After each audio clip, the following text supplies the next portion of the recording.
Would you pray with me, please?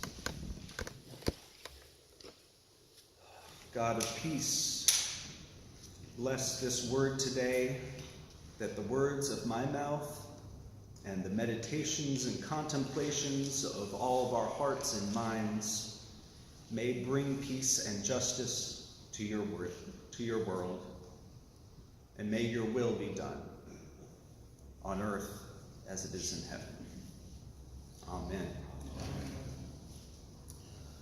I have to admit that I am a little shaken by what is happening in Syria.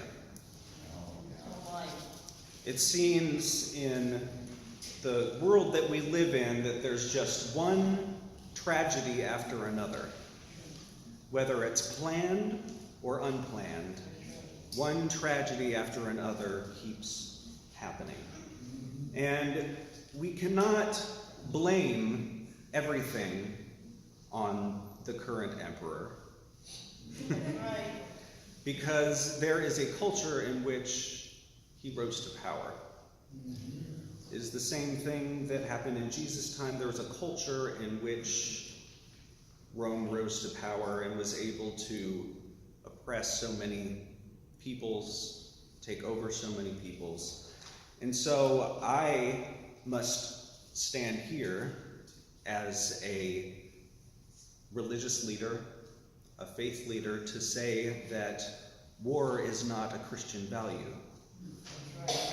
Murder is not a Christian value. No matter who is being killed, it is not a Christian action. And of course, we are not a Christian country in, at least in the Constitution. Some people think that we are. But to live by the values of Jesus, yes, sure, I would like it to be a Christian nation. But also to live by the values of Judaism, the values of Hinduism, the good values of Buddhism, all of the faiths that give us this sense of peace. You are sitting here and I am standing here because I am a follower of Jesus, whom I know to have lived beyond the grave in the entity of Christ. And so that is how I am finding peace here in this place. And I've said it before, in my faith, I'm a bit polyamorous. So I love Jesus, and he is my primary partner. And then sometimes I go and see Buddha. Sometimes I'll listen to what others have said about Jesus too. And you know that I am also a student of A Course in Miracles. And so I remember always the opening phrase of the Course: nothing real can be threatened, nothing unreal exists. Herein lies the peace of God. And that is a mantra for me. That what are the real things in this world? God is real to me. That I have no doubt about within my own soul, that God is real and that God is love. And so what is real in this world is in the face of what is illusion. So many folks are just chasing shadows because they think another person is evil. They think another whole race is evil. Without talking to that person face to face.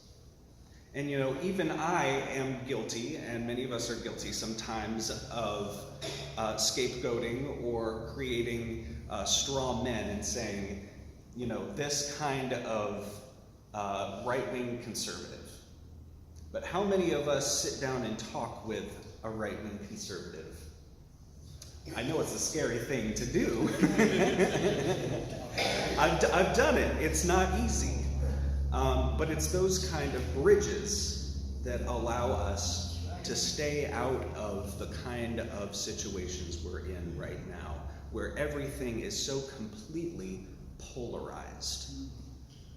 We're spending, our priorities are upside down. where we're spending millions on killing folks instead of millions on saving folks. What are your barriers to peace? I asked this question in my devotion this week. What are your barriers to peace? And I was a bit vulnerable in naming mine. I call it the unholy trinity of guilt, regret, and disappointment. There's all of us struggle with our own inner barriers. And to name some others, guilt is about what you've done. Shame is about who you think you are. So shame is saying, I am a bad person. Guilt is saying, I have done something wrong. And guilt has a purpose in life. If you truly do something unloving, then sure, guilt should come so that the next time you can do better. That's right.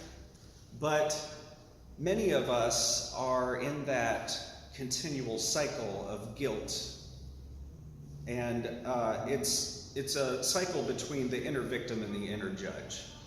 So you judge yourself feeling guilty, and then the victim goes, woe is me. There are times where, yes, we should feel woe is me, because still, and even here in the United States, we still feel oppression as LGBTQ folks. We still feel it. In and out every single day. Sometimes I feel guilt because David goes, you don't hold my hand as much as you used to. And I'm like, well, maybe it's just because the relationship's been almost 3 years now. But the other factor is I don't always feel safe. Even in the city of Seattle, I don't always feel safe walking down the street and holding my partner's hand. It's not that I don't love him. It's that sometimes I worry about being bashed, or which has happened to me in the past. Actually, it happened to me several years ago and knocked a tooth out of my face. It wasn't fun. These kind of things happen. And so in a world where it seems like peace is hard to find, we have to shift our consciousness to look at the world differently and see that even though somebody has resting angry face, they may be at peace. Things don't always appear as they really are. There are always illusions in life. You never know what somebody is going through. You never know what somebody is thinking. They may be looking at you in a strange way just because that's their face. But they're looking at you saying, isn't that a beautiful person? But you think, oh, another person judging me. That's the inner victim. And that is the one that Charles Fillmore says that we need to speak peace to. When you hear those thoughts within your mind, you speak peace to it. That is what Jesus did when he came into the room, and they all just lost it, thinking he was a ghost, and they were terrified, the scripture says. And I don't know what it was about him eating that piece of fish, but all of a sudden, they were happy. They went from being terrified to being happy. But I think it was metaphysically about speaking peace to it. Speak peace to those thoughts. Whenever you have that thought of, I'm lonely, speak peace to it. Say, peace. Whenever your emotions are a roller coaster, and I'm talking to myself too. When your emotions are like the waves of the ocean, think about how Jesus stood on the water and said, peace be still. And you may think, but I'm not Jesus. Well, no. No. But remember what Jesus said, that you will do even greater things than I will. That power and that presence is with you and within you. You have the power to tell those thoughts to shut up. You have that power and that presence, and I do too. Even though sometimes life feels like a downward spiral when we're surrounded by so many illusions. These things, all these talking heads, spewing all of this negativity and all this, we can't even tell sometimes whether it's real news or fake news. I don't know what to believe sometimes anymore. I always just try my best to look for the most loving answer to whatever is going on. But being at peace does not mean that you are being passive and just saying whatever goes, goes. You know, some people think that of the hippies and going just tell peace. And hippies did some good stuff too. I don't want to hate on the hippies. But there's a stereotype of people who are too spiritually minded for any earthly good. Have you ever heard that before? And at the same time, your core must be at peace in order to operate out of that place. There is some inner work to do to eliminate those barriers, and you're not alone in that work, ever. The presence of God is always with you, whether you don't feel it and you're screaming out to the sky, out of error, thinking that God's only up there. God's not going to punish you for that error. It just is corrected in that still small voice saying, hey, I'm down here. I'm right here. Think about the Jesus prayer, about the Lord's Prayer, how he says, on earth as it is in heaven. We don't want to say, forget this world because the next one will be better. No, this is a gift. This is the place to bring the peace of heaven here. For centuries, churches have used hell to scare people into believing, or into giving money, or into, any kind of religious devotion. And that is something that I will never do. I had to, you know how you give things up for Lent? Years ago, I gave up hell. And I never took it back on. I just decided to never pick it back up again. Because I had to come to the conclusion that this God of love would not be such a jerk. And so this is the gospel of love that we preach. And some people say, well, then what's the point then? If you're not trying to get out of hell, if you're not trying to get saved, then why even go to church? Why even believe in anything if we're all just okay? Well, open your eyes and look around you. Look at the work that we have to do. Amen. Look at the kind of peace that this world needs. Amen. In Hebrew, the word shalom doesn't mean simply peace, it means wholeness. And so, how can we help to make the world more whole? Where are the missing pieces that cause the thing to not function properly? How can we each add these pieces? It is not a coincidence that you are here in this world and that you are hearing this message and that you are able to bring that message with you where you go. It is not a coincidence. Steadfast affirmations of peace lead to health and wholeness, Charles Fillmore says. If you constantly affirm the peace in your life, I will bet you that you will start seeing health and wholeness in your own life.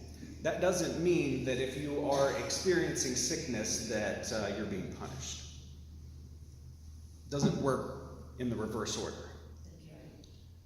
But in the order of bringing peace into your life, shalom, wholeness into your life and into the lives of those around you, then you see things lifting, your consciousness lifting.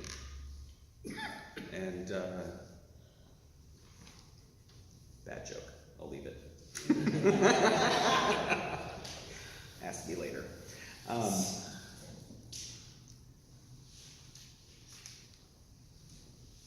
The first letter of John, which the Methodists are actually focusing this whole month,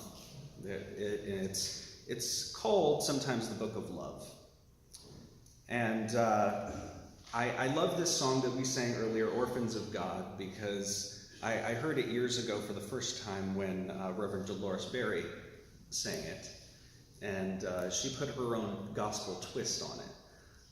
And so it stayed with me all those years. I actually, since I went to seminary in Berkeley, for one of my classes, I danced my final. I will not do that here, don't worry. But that was the song that I danced to back then. Because I think that's one of those songs that's really essential to our community, to remember that it is scripturally based, and even if it wasn't, it is just truth that we are all God's children. Nothing can change that. And not only that, but I love the last verse of this scripture too. We know that when it comes to light, we will be like God, for we will see God as God really is. Some people wouldn't recognize God if they saw her today. If they walked through the door, somebody's requiring attention.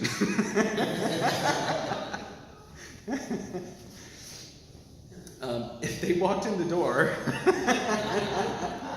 then a lot of us wouldn't recognize them. If you ever watched the movie The Shack or read the book, which some of the theology in there I don't quite agree with, but it shows God in three persons, as an African American woman, as an Asian woman, and as a Middle Eastern man, Jesus, obviously, and that in itself shook the evangelical world when that book was dispersed, because even though it was unspoken, the image of God is a white male in a lot of people's minds.